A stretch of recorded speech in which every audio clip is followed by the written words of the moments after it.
Doctor के classes के YouTube channel पर 5 अगस्त का इतिहास के संबंध में भारत एवं विश्व की प्रमुख घटनाओं के संक्षिप्त विवरण के साथ मैं डॉक्टर कुलदीप कुमार आप सभी का हार्दिक स्वागत करता हूँ।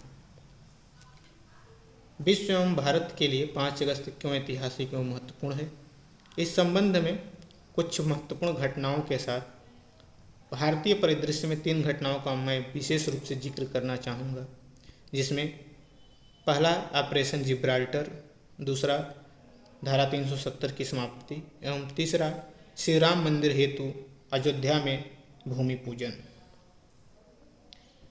वैश्विक स्तर पर देखें तो 5 अगस्त 1884 को स्टैचू ऑफ लिबर्टी के लिए आधारशिला न्यूयॉर्क के हार्बर में बेदले द्वीप में रखा गया।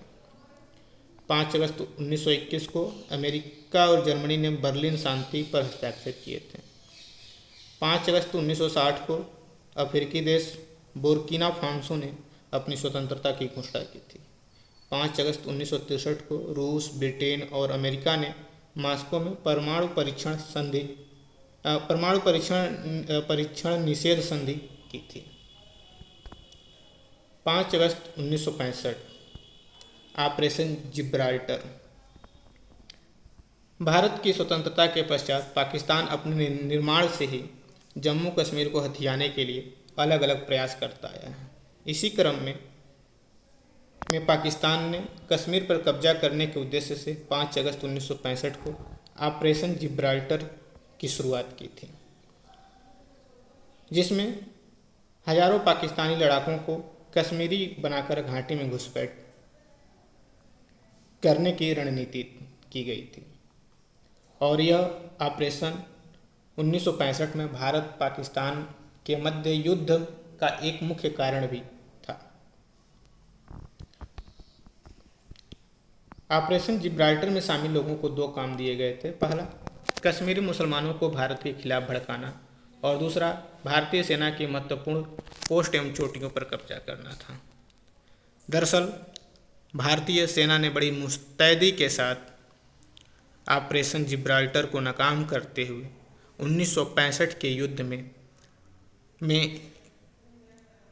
पाकिस्तान पर एक ऐतिहासिक विजय दिलाई।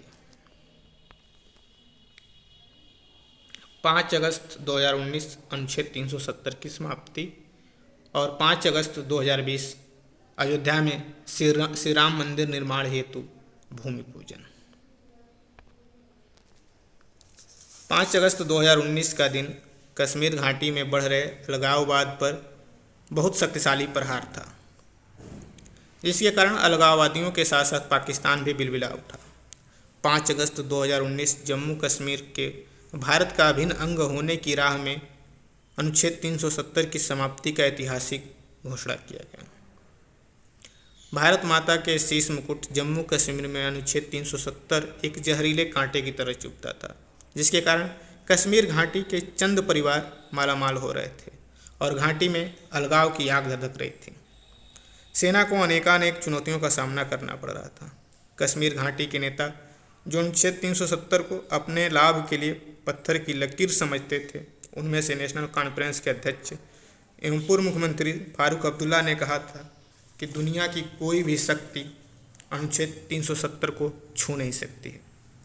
महबूबा मुफ्ती ने कहा कि 370 को कोई छू भी नहीं सकता है और धमकी दी थी कि ना समझोगे तो मिट जाओगे ए हिंदुस्तान वालों, तुम्हारी दास्तान तक भी ना होगी दास्तानों में।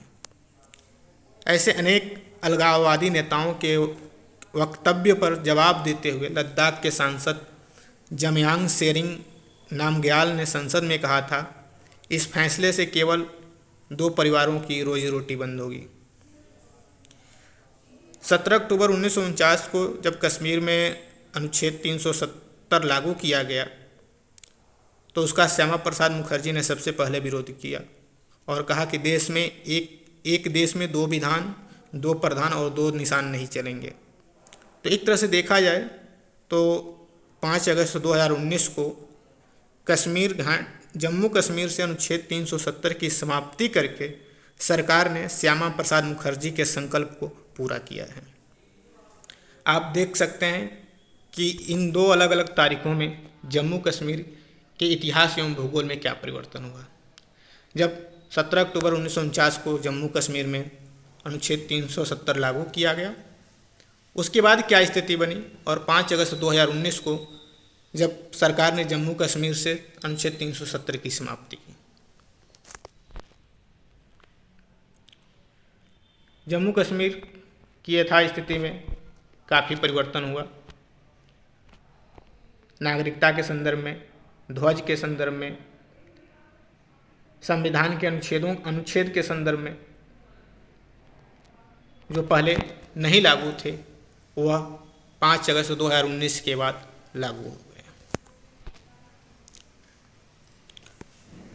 5 अगस्त 2020